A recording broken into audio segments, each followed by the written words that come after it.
Here is the beauty of this teaching. Here is the beauty of this teaching. One thing that we are all guaranteed, we're going to go through some trials and tribulations. But if you have rightly understood these principles, you will find that you are infinitely equipped to walk through, however fast or slow, to come out on the other side better.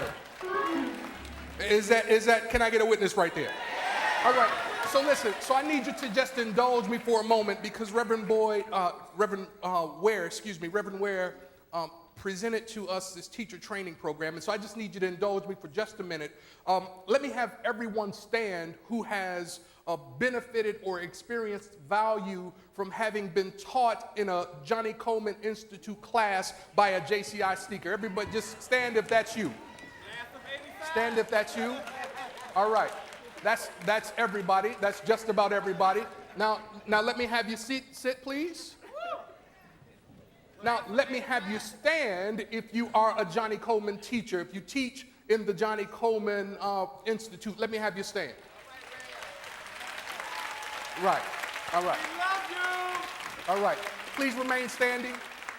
Here is why the teaching ability returning back to JCI is important, because I am convinced that a part of our charge is to teach people how to live better lives.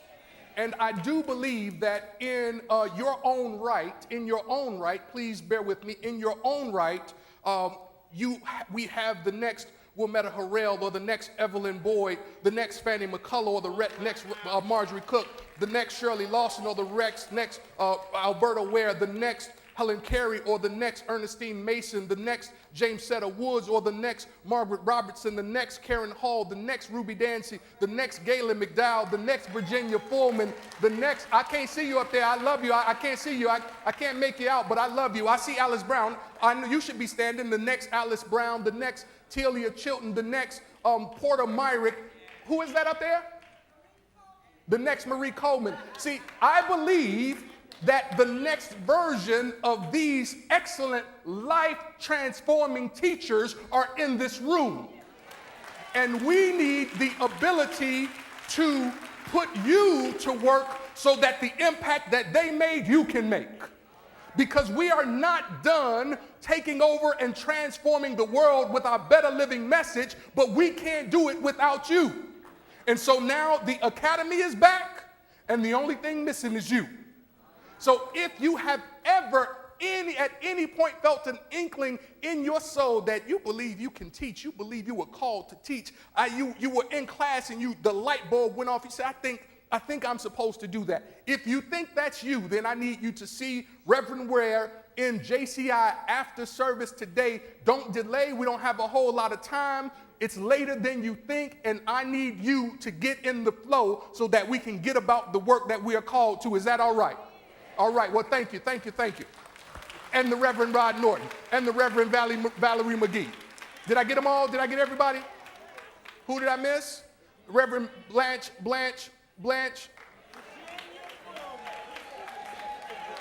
Yeah, Blanche Wilson, I know that. I was just testing you all, make sure you know. Been in Blanche class, you don't know her last name, it ain't right. All right. And so today, in the few minutes that we have left, but thank you for indulging me, in the few minutes that we have left, we will walk through whatever our topic is today. And so let's find out as we press the magic phone to see what topic is before us today.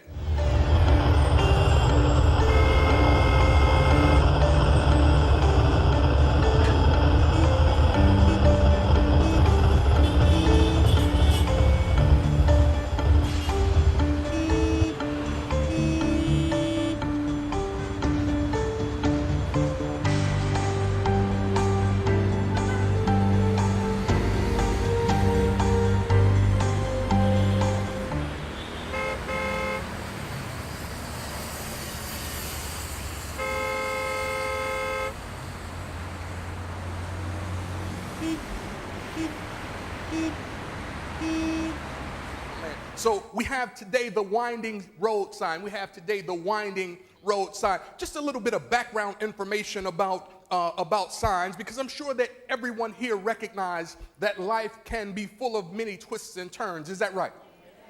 But when you find yourself along the road of life, please remember that whenever you encounter a yellow sign,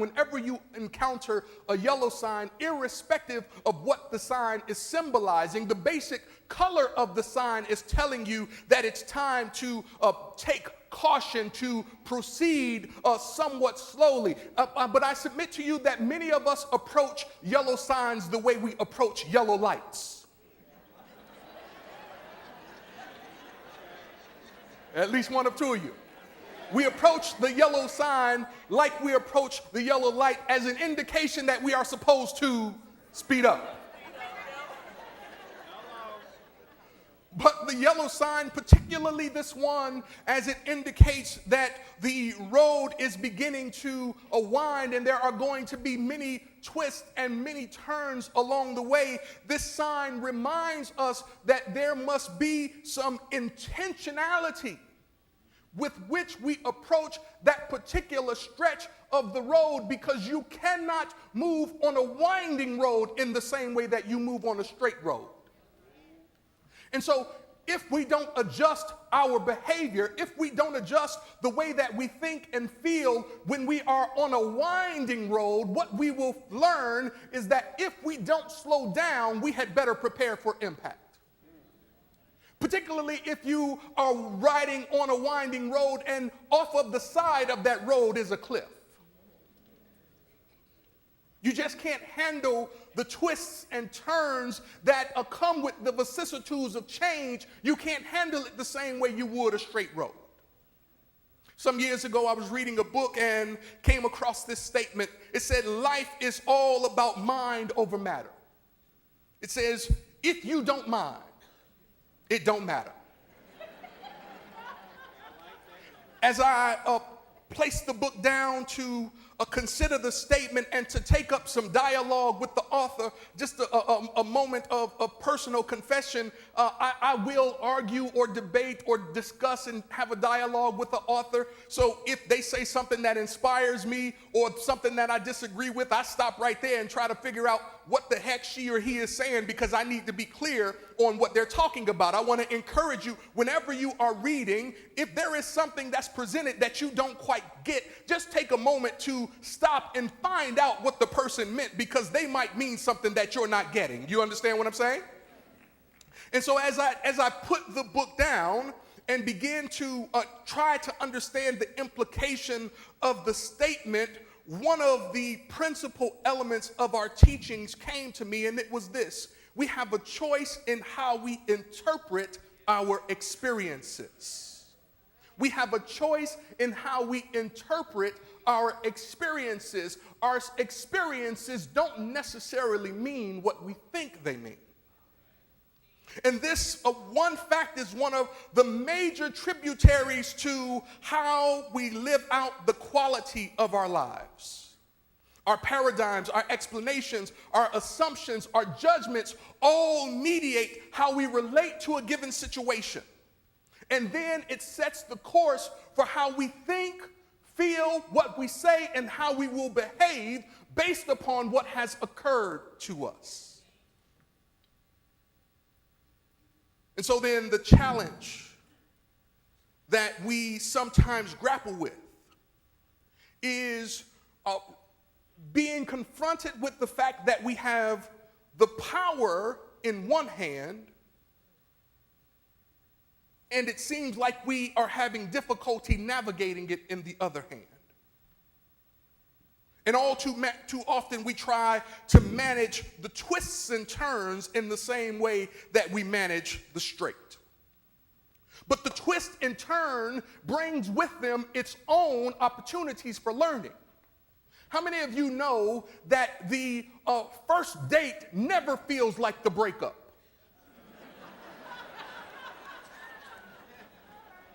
Because the twist and turn of that experience requires that you go to it and approach it differently. Balcony believers, how many of you know that gossiping about somebody never feels quite the same as when you hear that they've been gossiping about you? And so it requires that we approach the twists and the turns differently. You know this, our thoughts and our feelings create and affirm, put this in your notes, our thoughts and our feelings create and affirm the mental and emotional states that influence how we relate or respond to what's happening.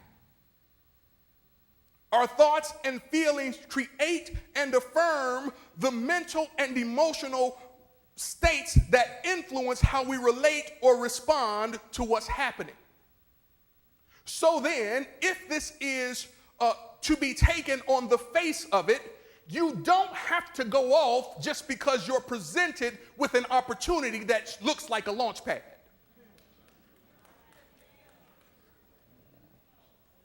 If you have authority and dominion over your thoughts and feelings, and when something occurs to you that seems to take you on a curvy path, you don't have to go off just because the opportunity has presented itself.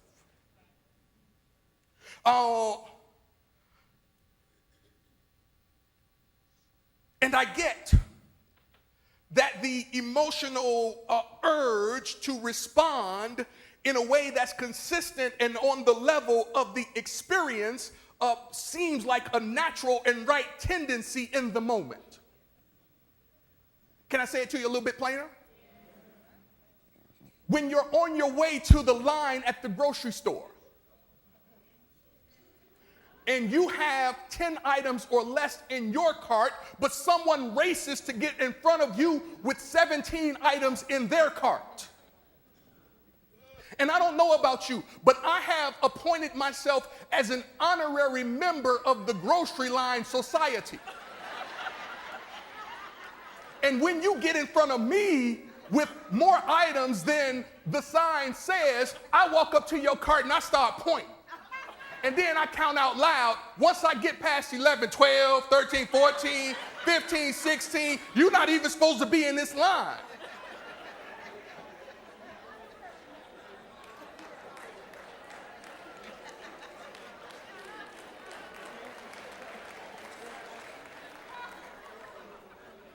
But I have given myself the authority to be upset over something that really is nothing. And maybe you're not an honorary member of the Grocery Line Society. Maybe yours is honorary traffic cop. When somebody inadvertently or advertently cuts you off. I was leaving the campus of the University of Chicago, and I just learned that I got accepted into the program. And so I left that campus, y'all, in a state of pure euphoria. I'm driving down Cottage Grove, and my head is not on the road. And I must have messed around and moved my car into the lane of this young lady who was next to me. My window was rolled up and her window was rolled down. This young lady started giving me the business. She was like, and I was having good news. I'm like, I know, it's my bad. I can't stop smiling. I just got good news. I know. I didn't mean to encroach, but I'm in a good space. And what the moral of the story is that it doesn't matter if the circumstances around you are trying to irritate you. If you insist on having joy, unspeakable joy, you can have joy, unspeakable joy. She was cussing and I was smiling. I know. It's my bad. The more I smiled, the louder she cussed. And I'm a sailor. I know about cussing. She used some words I hadn't heard before.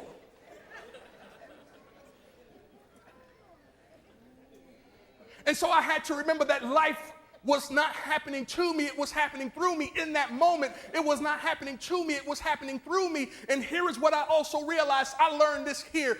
What I learned was that just because she was tripping, I didn't have to trip. Right? I'm sure you've heard it said that you have to be careful when you're arguing with a crazy maker, because from a distance, people can't tell who's who. What's a crazy maker? A crazy maker is a person that you think makes you crazy.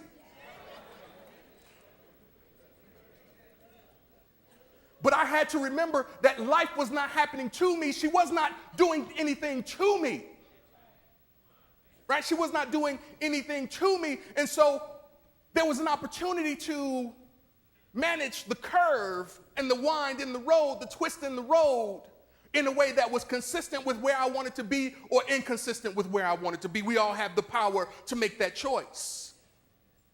That's why it's important to see the relationship between what we are viewing and what we are experiencing in a very clear way. See, it's almost like the little inscription on the inside of your mirror. The objects are nearer than they appear to be. Because what is happening to you is always nearer to your source of creation than you think it is. And so if we don't know how to manage the emotions that are a critical part of how we are manifesting, I submit to you that during the age of enlightenment, when the material of what was considered to be influential and impactful, when it moved to the head and diminished the heart, that was a mistake for us. Because if the thinking and the feeling nature are required, and the right application of the thinking and the feeling nature are required in order for you to have your manifestation. You can't think one way and feel another and hope to experience the good, the joy, and the blessings that are prepared for you. Watch this, watch this. To take it a step further, if we were to comb through the scripture, we find an indication where the woman can be inspired and manifest. We don't see an indication where the man can be inspired and manifest. We see that God and the subjective nature can produce. We don't see that God and the thinking nature can produce without the feeling nature. Are you with me? And so then what it is saying is that the thing that God intends to bring through you must ultimately find alignment with the way that you think and the way that you feel. And when you can think and feel in alignment with the good desires of your heart, you can manifest the good desires of your heart. But if you are reclined to only thinking with the good desires of your heart, but silently in your subconscious, subjective nature, you're saying to yourself, I don't deserve it. I don't deserve her. I don't deserve him. I don't deserve the promotion. I don't deserve their kindness. I don't deserve their grace. I don't deserve their mercy. These are, don't miss this. These are the quiet, below the awareness experiences that we're having. They are subjective, subconscious expressions of what you really believe. And if it is done unto us as we believe and we don't really know or aren't paying attention to what we believe, we think that what's showing up is happening to us, but it's always happening through us. And so how do we come to the place where we can better manage the feeling nature and better experience the benefits of the winding road? Are you with me? Remember that you always have power. Say, I always have power. That you can never be without power. Say, I always have power. Power is innate to the essence of your being. Say, I always have power. Put this in your note. Power is the faculty or capacity to act coupled with the strength and potency to accomplish something. Power is the faculty and capacity to act coupled with the strength and the potency to accomplish something. So power then is vital to the energy we use to make decisions And power also ensures that our emotions or our feelings are aligned with the choices that we have made. So you always have power over the way that you think, and you always have power over the way that you feel. So no one ever makes you feel anything. It is a conscious, even if unintentional, choice to feel a certain way. I want you to leave here empowered today. No one has control over the way that you feel. You have the power to make sure that what you decide is consistent with what you feel, and the two are consistent with what you want to experience. So then power includes the capacity to overcome those deeply embedded feelings so that we might be able to cultivate higher ones. So for many of us, the challenge in our ability to manifest is due not to the way that we think, because I submit to you that our thinking is experiencing a shift, particularly if you are spending time in this space. Our minds are being transformed. Our minds are being transformed. It's the feeling nature that is going undernourished. And so if we are not giving ourselves an opportunity to redeem and heal those wearied areas of our feeling nature, then every time we hear that there is something in store for us and we feel in ways that are not in alignment with that, as Reverend Ike would say, the feeling gets the blessing. You might have heard it said this way in your home: happy wife.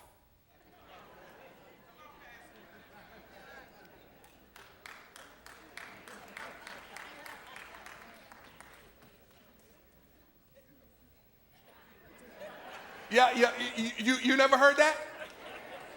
Happy wife? Y'all act like you ain't never heard it. If you haven't heard it, use it. It works. Feeling nature gets what it wants. Feeling nature gets what it wants. And so emotions appear to be a small or minor thing, but if you've ever been in a room trying to get some sleep at night and there was a mosquito there, you know that small things can in fact make a large difference. So here's what I want you to do as you are working to manage the twists and turns of life along life's ever-changing road. Three things I want you to do. Put this in your notes. The first thing I want to encourage you to do is slow down. As you are moving along the winding road and as you find yourself working from one emotion to the next, trying to reconcile that thought with one thought after the next, I want to encourage you to slow down. I've said it before, I'm going to say it again. You cannot manage the winding road the same way you manage the straight. And so when you get on the winding road, when things start to change around you and within you, that's an indication that it's time to slow down. See, sometimes we want to run through our progress, but you can't run faster than the consciousness that would precede you. Man, you should put that in your notes. You should tweak that. If you get that, you got it. You cannot outrun the consciousness that you send forward. See, it's your consciousness that goes to prepare the way. And so if your consciousness goes to prepare the way, you cannot move beyond your representative that you've sent ahead.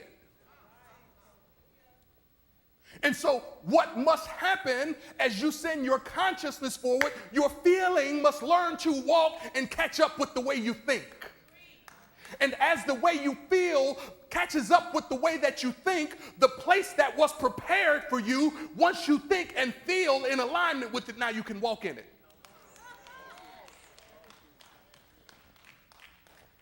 See, sometimes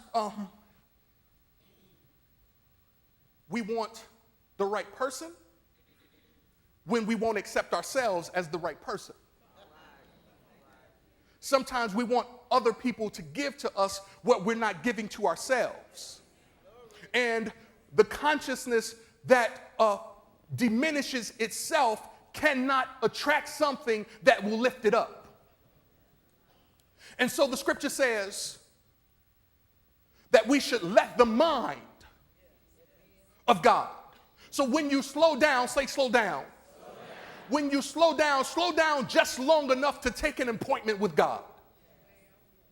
So that the mind of God might be a part of what is creating the way. In the Genesis story, there is a word, just in that first few chapters in Genesis 1, there is a word that occurs over and over and over and over and over. And I submit to you that this word is intended to let us know about the rhythm of slowing down. That word, after every creation experience, is let. After every creation experience, after every turn, let. After every change in the movement, let. Let what? Let the mind of God be the mind that is in you. Let the direction of the Holy Spirit show you the plan for your life. Let the inspiration of God be what leads you and guides you along your way, because here is what we know for sure. If God is your guide, you're going to make it all right. Amen. The second thing I want to encourage you to do, the second thing I want to encourage you to do is after you slow down, learn to go with the flow of the road. Go with the flow of the road. Go with the flow of the road. See, many of us, when we are greeted with a disconcerting look, when we are met with a carelessly spoken word, we mistakenly put some importance on the actions of someone else. See, the thing to remember, just like my example from earlier, that bile that was coming out of her mouth, that didn't have nothing to do with me. And I want to give you the gift of letting people be where they are without making their stuff about you. Don't make it about you. You heard me say this before. When you make it about you, you're just doing too much. And so the question that we must ask as we're going through this turn is it more important than my peace of mind? Is it more important than the execution of my faith? Is it more important than my healing? Because sometimes our healing is disrupted because we keep ourselves irritated and stirred up with stuff that does not matter. Who in the heck cares what you think about whatever? Just fill in the blank. Y'all thought that cellar was coming back out. Right? When you hear yourself or when you hear someone else saying, I was in my feelings. You heard anybody say that? I was in my feelings. Or when you hear somebody saying, I felt some kind of way. You ever heard anybody say, I felt some kind of way? That's an indication that they are having some difficulty applying the spiritual principle to their intrapersonal conflict. Because when you apply the principle to your conflict is quickly reduced to nothing. It's a heck of a thing to be shadow boxing against nothing.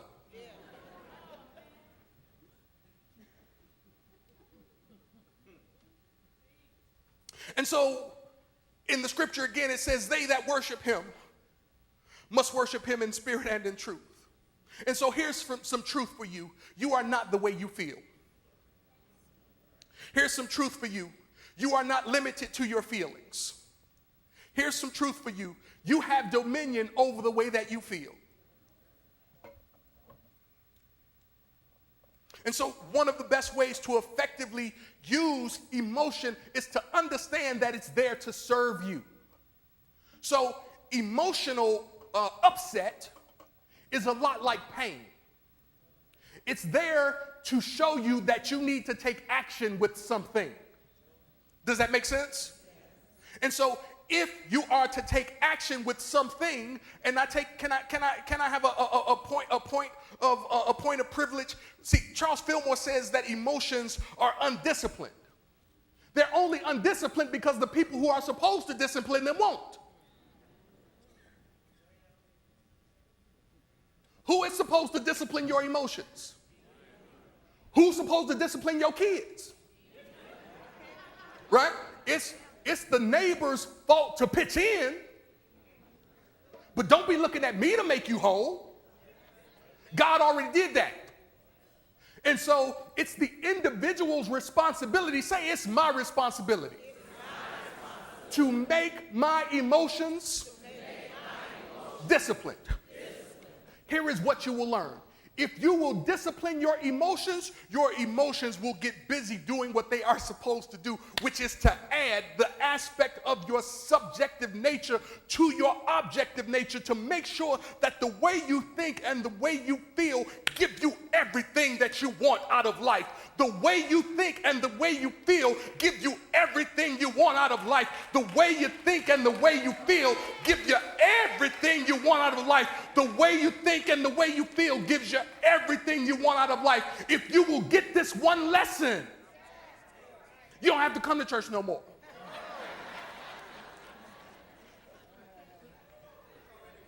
If you get it, you don't have to take no more classes. If you get it, Reverend Ware's going to give you honorary teacher status. But here is the thing. Like all good coursework, you have to prove it when the test comes.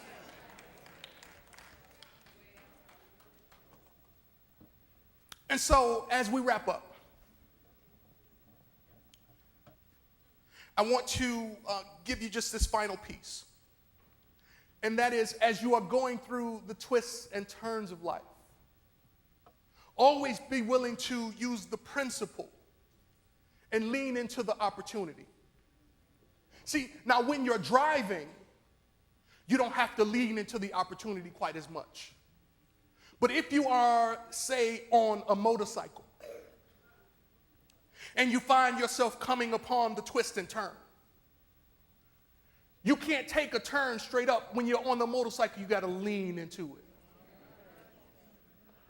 See, whenever you're riding solo, hear me, whenever you're riding solo, see, when there are people with you, you don't have to lean as much, but whenever you're riding solo, you have to take what you know, what you're standing on, and you got to lean into it.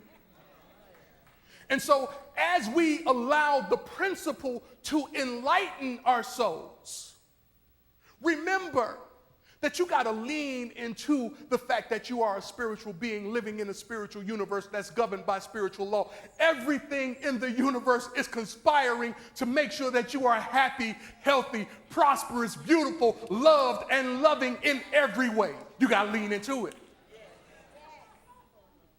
When you are going through the curves, if you're flying solo now, if you're in a car with other people and you've got a support system around you, you got a church family around you, you don't have to lean as much. But sometimes you find that you are going through the twists and turns and there ain't nobody around, and you got to be able to lean into it and know that you are perfect, whole, and complete in every way because you are made in the image and after the likeness of God. You are divine by nature, and nothing you say, nothing you do can change how God made you, because you didn't give it to yourself. God gave it to you.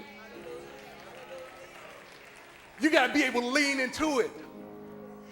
Now, if you're with other people, you don't have to lean as much, but if you're walking by yourself through the twists and turns, the changes and challenges of life, you got to know that there is value and power in the way that you think. So if you think in a way that's inconsistent with how I think, what that means is eventually we're going to part ways. But you got to be okay leaning into it. You have to lean into it and understand that you have to practice the presence of God every opportunity you get. When you're happy, say thank you, God. When sad, say thank you, God. Upset, thank you, God. Confused, thank you, God. Condition your soul to the thank you, God, because in the thank you is your increase. And you have to remember that when you understand how to apply these principles and you lean into them as you're going through the curves, that if you understand that God is always present, and if you understand your nature is divine, and if you get that there is value and power in the way that you think, and you are committed to practicing the presence, then the right experiences must show up in your right thinking, your right words, your right actions, your right reactions, your right feelings will indicate to you that you are on the path, on the right way, and you can manage the twists and turns of life. Because 1,000 might fall by your left and 10,000 might fall by your right. But because you know how to lean into it, it will not come near you. God bless you.